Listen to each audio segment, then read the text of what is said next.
Hello, my name is Reverend Dr. Gina Jacob Strain, and I am the Executive Director of American Baptist Women's Ministries.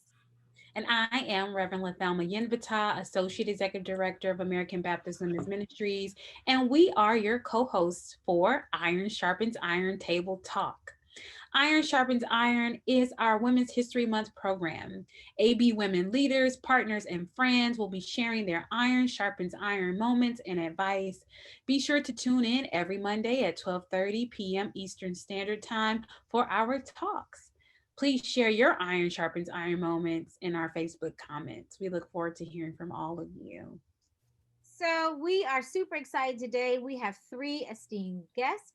Reverend Rebecca Driscoll, the Minister of Creation Justice for ABC USA, Office of the General Secretary. Reverend Sandra Dorsonville, Director of Short-Term Mission for International Ministries. And Vanessa Green, Financial Services Representative for American Baptist Economic Corporation. All right, ladies, let's not keep the audience waiting. Let's share our Iron Sharpens Iron moment. And we would like to start with Reverend Rebecca. Great. Thank you so much. Thank you both for this opportunity and the space that you've created around this table. For us, I was listening to the one that you published yesterday, and it was fabulous. Those women had great advice, and it was such a wonderful time. So thank you so much for sharing with us and inviting me to participate as well. My Iron Sharpens Iron moment happened a few years ago when I was in the ordination process. And in Massachusetts, you get a watch care pastor through ordination. So I had been meeting with my watch care pastor. We knew each other pretty well. And we were together one day. She asked me to pray and we were going to hold hands. And I was a little worried about that because when I get nervous, my hands sweat a lot. So I admitted to her, like, I don't know if we should hold hands. My hands are really gross right now. And she was like, oh, Rebecca, here's the thing. You are so alive inside that there's so much energy in you and it's coming out of your hands in the form of sweat. But when you pray with people, when you sit with people and do pastoral care, when you are leading the congregation in Bible studies and in worship, you look calm, cool, and collected. No one can really tell that your hands are sweating, but they can tell that the Spirit is moving in the room and is with everyone.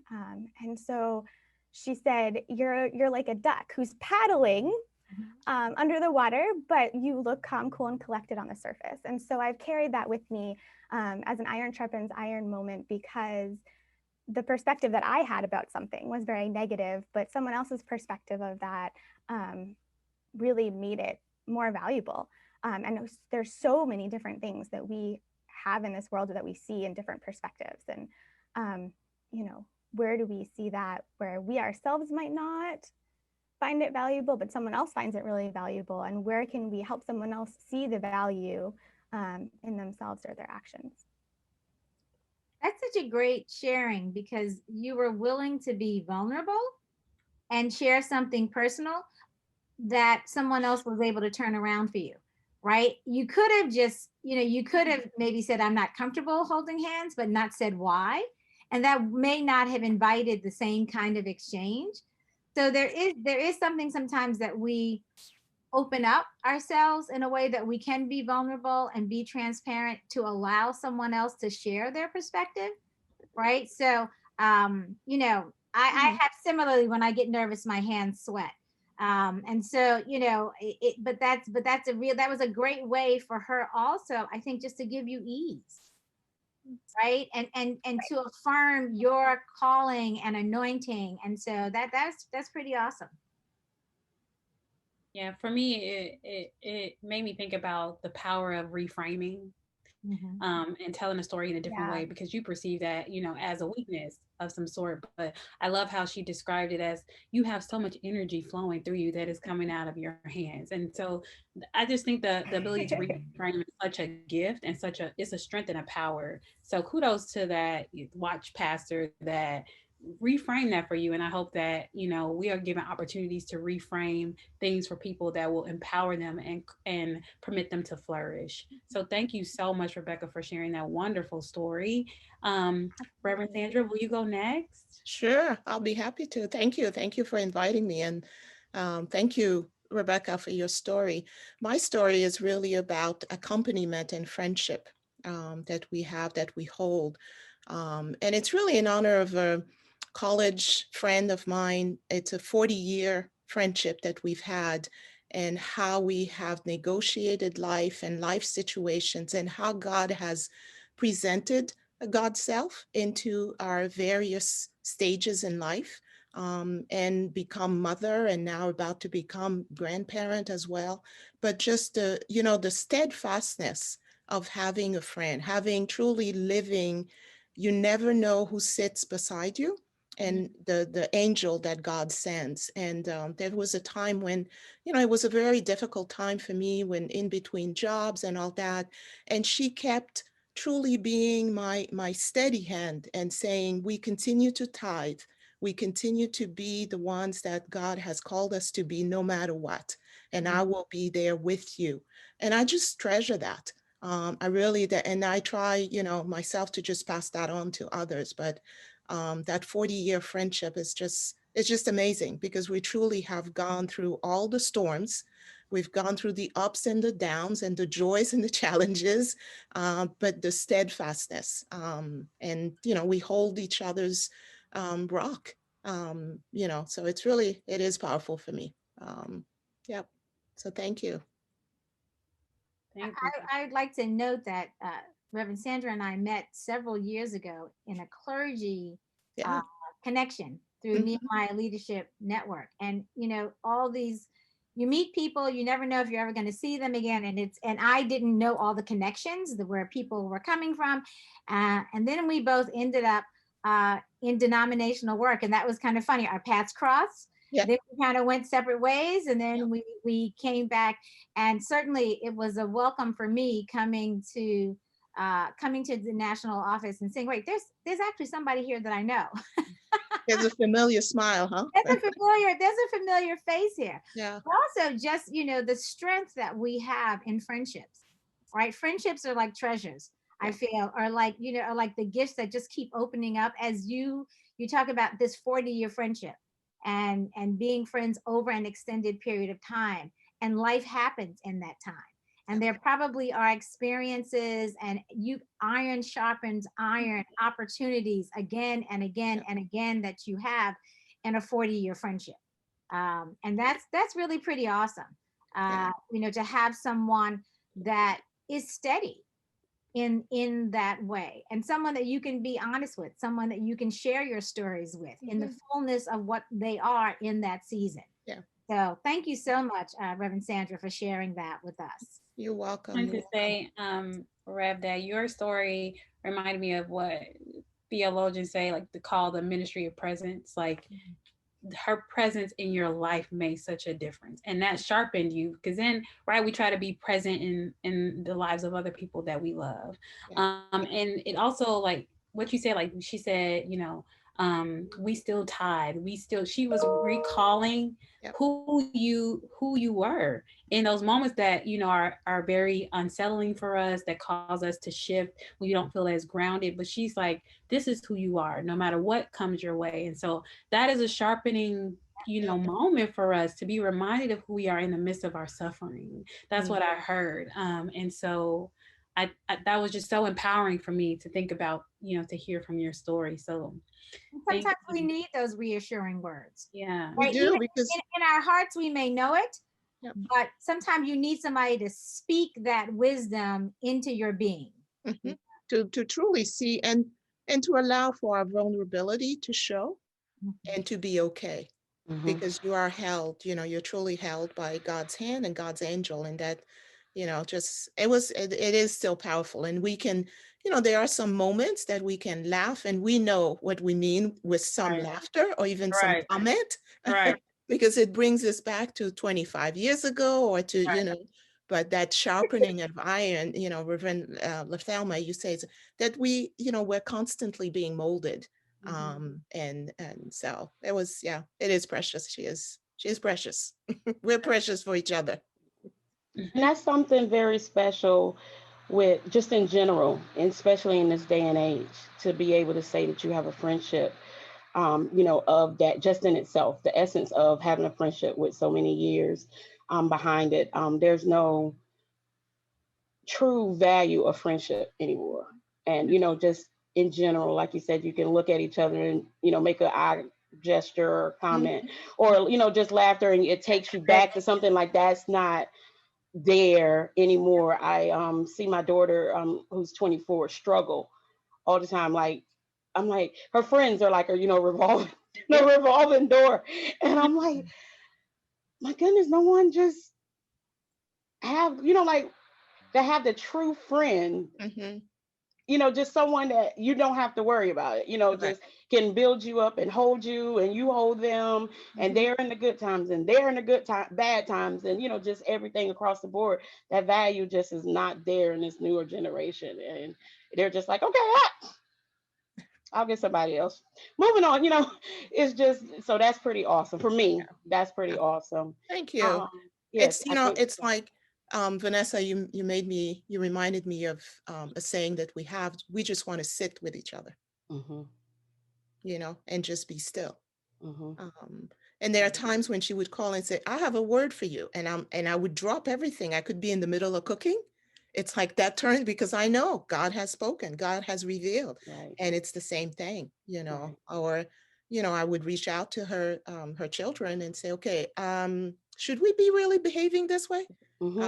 Because I am the auntie, right. no questions asked. So exactly. And that's just not, realistic anymore. When I was coming up, or I guess I was coming up right after the generation, and I'm from the South. So it literally was, if you did something down the street wrong, by the time you got to wherever you were going, almost every house you passed, somebody was saying, now you knew better, or you really do that, or like you literally, it was like that. I'm in a South You were and small sharpening town. everybody on the block. Exactly. And it's a small town, and everybody knew everybody. And again, in that time, we were our brothers and our mothers and our sisters and our fathers and our daughters keepers. Like they literally the neighborhood watch. So we could go out and be out all day long. But you couldn't do what you didn't have no business doing. Because by the time you got home, it was, like they had heard it, and you're like, wait, how did it get here? Like, but it's like it was anticipated. Like you exactly you could not, you didn't have anything to say, but yes, ma'am.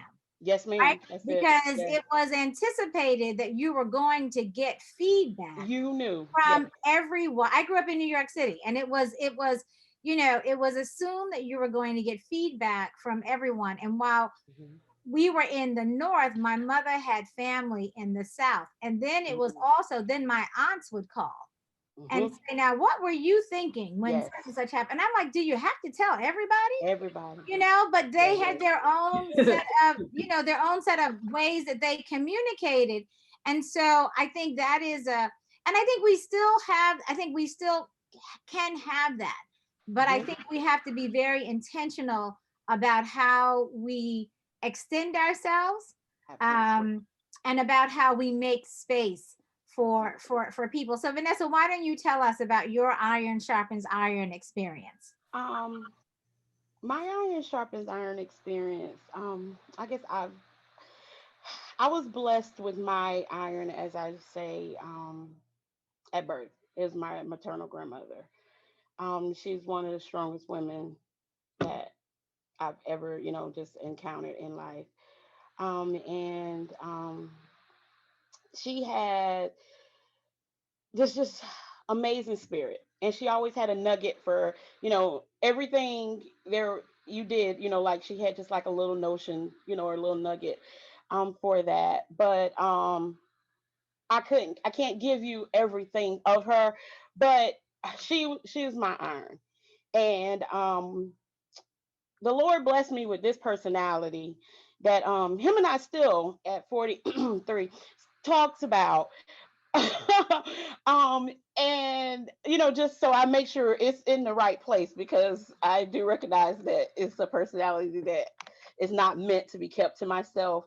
But over, through life, I've encountered so many different people that have tried to as she used to tell me, bottle me up, so to speak.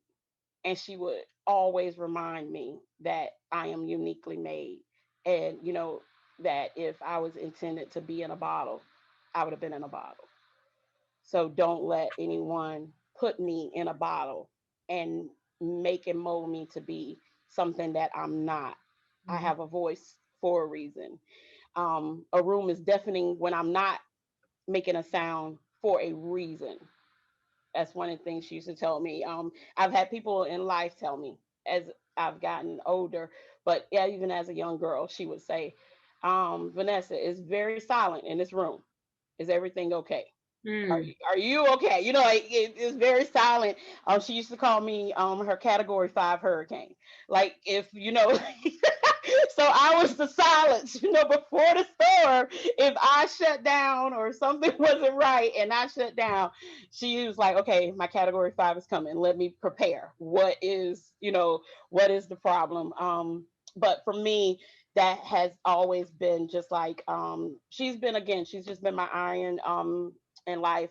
But that's like the most prominent thing that sticks out to me, that she's always just told me, don't let anyone bother you. If you were meant to be in a bottle, he would have bottled you. He would have made you a bottle, or he'd have put you in a bottle. He did not do that. So you use your voice, you use your spirit, and you use it as loud and as boisterous and as Vanessa as you can. Amazing. Well, I can certainly attest to the powerful spirit and presence that you have. It's infectious. I was like, the moment I saw you, I was like, I want to know her. And so once I actually got to know you, I was like, oh, this is the reason why I had to know her. So you definitely have such a beautiful spirit, and I'm so glad that you were encouraged at a young age to fully live into who you are, no matter how other people may receive that or perceive that. And so that's such a gift. Glad she gave you that understanding, because I can tell you that when we are in the office and I hear you laugh, it makes me laugh and it makes me smile, and I have a big laugh too. So I embrace that, because honestly we work so much that if Mhm. we cannot have laughter at work, that's kind of a problem, right? Right. So Yeah. just that presence, being able to be in a room and lift it up, that's a gift from God. and Mhm. and and I'm so glad that you had someone who recognized that as a gift that you have, so that you could share it, because Right. we're better, we benefit from your gift, from your joy, from your presence. And so you know that is always, you don't ever walk down the hallway and not speak to anybody. You are always just sort of, and that, what, that's not everybody, No. right? So that really, but that is a joy that you have, that God gave you, and that we all benefit from that. So Well, thank you. so thank you, and thank you, No, thank grandmother, because we appreciate it. Right. Thank you, Absolutely. Gladys. Because no, and that part was again South. I didn't sleep with you last night. You don't know how to speak, so like. I Oh God. I am well familiar with that expression. I am well familiar You with was that. not there when you woke up. You Yeah. know how to Yes. speak, so it's just force. It's force of habit. Yeah. It's Yeah. That's force of hilarious. habit. But I have to say, Vanessa, I love the image that you shared with us of not being in the bottle, that you were not created to be in the bottle, and to truly have a voice and speak the voice, and how powerful that is to have had that as a, as a girl, as a young woman, teenager. I mean, all the Mhm. different stages, but to have that, um, imparted in you and truly and encouraged as a girl in so many of our societies and areas where girls' voices are just Not heard. squelched, Yeah. not yours. Yes. And so it's Go like, sit here I down in the am. corner. Yeah. No, and I struggled with it in my teens, early adult. I struggled with it, and she just, no ma'am. If you Mm, were meant to be this timid, quiet person, then that's what he would have made you. mhm, You mhm, have your personality, you have your voice, you have your presence for a solid reason. mm. And with every being in me, you're gonna be whatever is meant to be. She just stayed on me and would not let whatever it was um make me pull in to not just be Vanessa, period. I tell people all the time, I don't change. Like if you see me today, I'm gonna be the same today as I'm gonna be tomorrow. Like I don't change. It's just me. And again, in life, I just have dealt with so many different people in different places, different genres, everything that have just said like, okay, well, this is the quietest section. They tried to silence you. Right. I'm like, okay, well, I'm gonna go outside and laugh. So I'll be back, okay? Like y'all stay here, y'all stay in silence. I'll be back in a couple minutes because I have, like just my bottle was like, okay, open up, pop the cork. So I am very thankful for that though. I am thankful because also on the other side of that I've saw that so many women, so many young girls have just their voice has been taken from them. Correct. Yeah. And just seeing you not to use it. Yeah, it's the inspiration for others Right. and the young ones too. And the older ones. I mean, it's, we think, the young ones, but we, some of the seasoned, I call my elders seasoned. That's right. Seasoned, the ones with the experience. That's right. That's right. Exactly. Because I think often, when you think about images that we see on TV, all kinds of body images, different kinds of ways that we're supposed to be polite or demure or something like that. And I can remember someone saying to me when I was a kid, because I played a game that was kind of like I don't know what you call it. It's called Scalesies, but I guess it's like jacks or something like that. Anyway, you play it on your knees. And I remember someone saying to me, you're never going to get a date because you're not going to have pretty knees. And I was like, a date? I was like 10 years old. Like, who cares about a date? Yeah. But just imagine like that kind of thing. So I think, girls being affirmed and being able to be themselves, right? Is a really, you are really giving a great witness, a great testimony, how being true to who you are and sharing your story and sharing yourself in all the fullness of all that you are, how important that is. Well, I'll try. We appreciate that. I'm sorry. No, Reverend Sandra, would you start us off with your 3 pieces of advice? The 3 pieces of advice came from my mom, my great aunt, and my longtime friend. I mean, she'll always be in my circle and in my pot. My mom's advice was when I became a mother, and her great advice was accept that you cannot do it all. Woo! And that there will be cobwebs wherever, but you cannot do it all. Yeah. Isn't that powerful? It's so powerful. I know. And I try to pass it on to any new mother who allows me to be near her at any time. It's like, okay, now I'm going to say something, just receive it in love.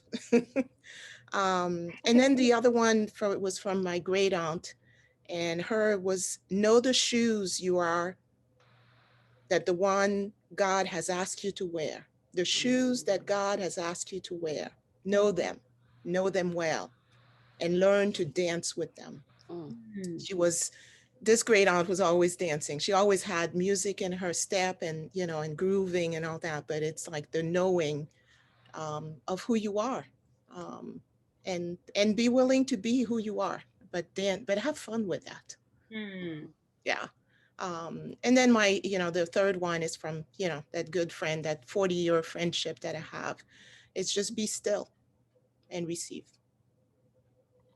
So those are my three advice to pass on. Thank you. Thanks for asking.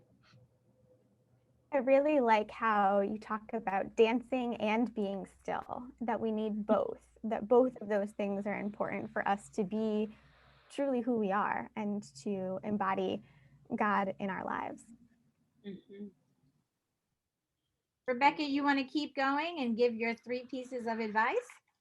Sure. So my first piece of advice is to consider the lilies. To make sure you go outside every day, even if it's just to linger after you've gotten the mail, just some glimpse of nature and creation as a way to restore, rejuvenate us, and to teach us how to be resilient, especially in these times. I also have the advice of being like water. I often think about the ebb and the flow of the tides in the ocean and that rhythm of creation, the routine. And even if it's just like 2 minutes in the morning before we start our day or in the evening when we're ready to go to bed, having that grounding routine, especially in this pandemic time, has helped me. And my third piece of advice is scatter or plant seeds. So find new things to be curious about, new things to hope about or to dream about, because some things won't come to harvest, some things won't bloom, but other things bloom beyond our wildest imaginations. And what would happen if we didn't scatter those seeds? We would never see that bloom or that harvest. So what are the things that we can send out in hope? That is beautiful. Very. Throwing the seeds with curiosity. And I'll take that nugget. Thank you. yes, being mindful that it doesn't have to produce a harvest or bloom, but it's something about the process of throwing those seeds that there's a blessing in that as well. That's kind of what I heard. Absolutely. And I love that. I'm taking that one too. Yeah, I love the fact that there's both a mystery in it and a discovery. Right, because you don't always know what's going to happen when you have that adventure or you do something where you are spreading the seeds or just looking at different, but also the discovery may be yours and it may be somebody else's. And so I love that notion of that sometimes God gives you that opportunity to plant seeds and to see other things that also have a benefit for someone way beyond, when you say like way beyond, blooming way beyond what you even imagine. So I love that. I loved all that advice actually, and being like the water. I love the ocean. So that notion of the ebbing and flowing and having some kind of grounding time, right? A time to pause, right, is really particularly important in the days where we are like a Zoom mania, right? Yeah. We are just on Zoom constantly from the beginning of the day to the end of the day, just kind of having something where you can just kind of have that grounding time to kind of just settle yourself a little bit. Love that. All right, Vanessa, you close us out. My three. My first would be for the younger women, don't be afraid to listen. And to the more, I say Cajun, Reverend Sandra said season. Both is the same. Please continue to share and tell the journey. Somebody is listening, but don't stop telling about the journey.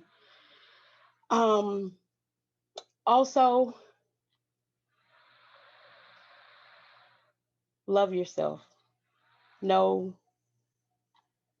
yourself, treasure yourself, and value yourself. I kind of feel if you do those things, the rest will fall into place. If you have a certain value to yourself, everyone else will have to hold up to that standard. And lastly,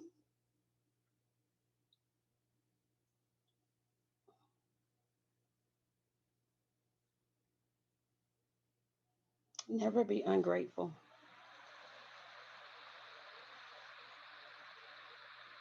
Never be ungrateful. It can change no matter what it is in the blink of an eye.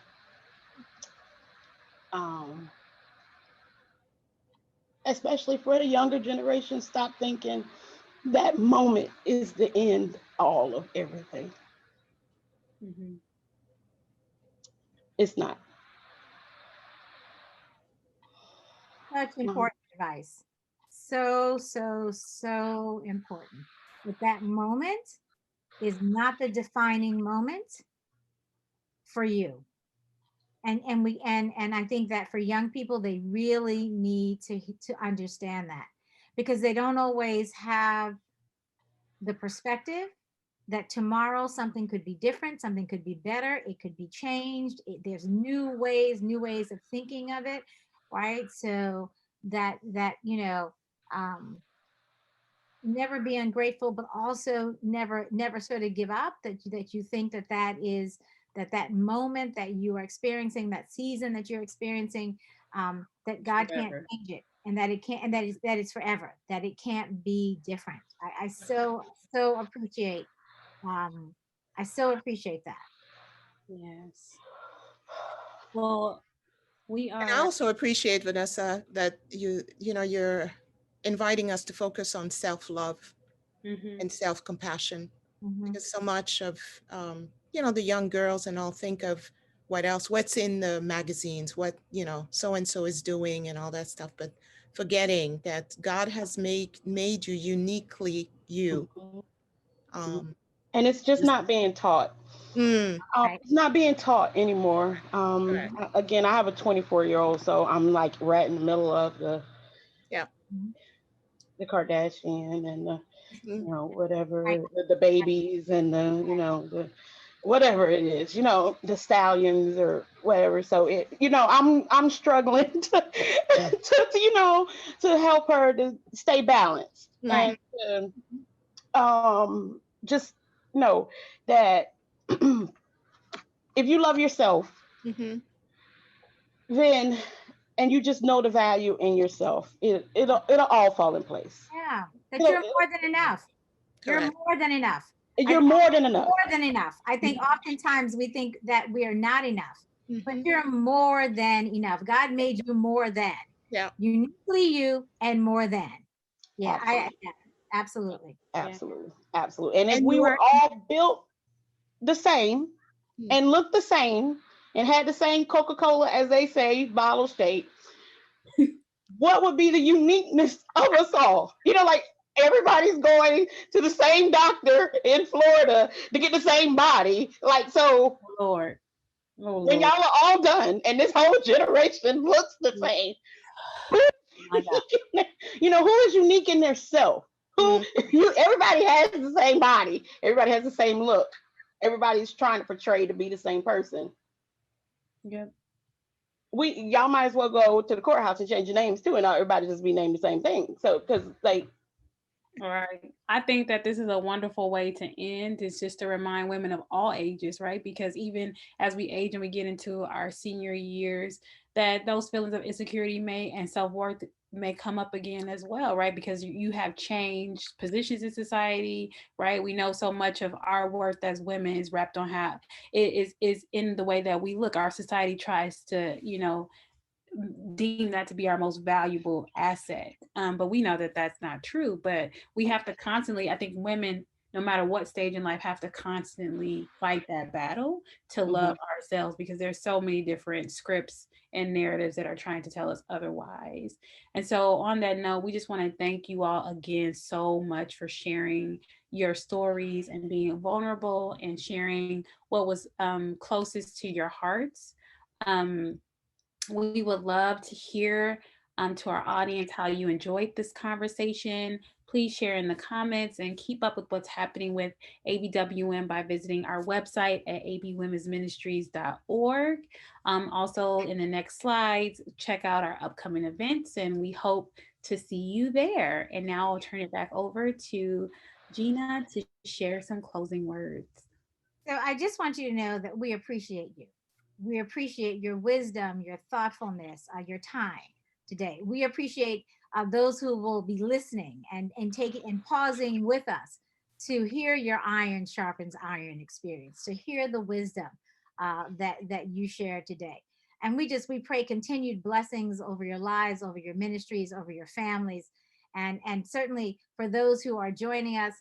Please, join us each Monday at 12:30 during the month of March. Also, we have a great webinar coming up this Thursday and every other Thursday. So go to our website, www.abwomensministries, and just check out what the upcoming events are so that you can join us. We thank you all. May the peace and joy of God be with you.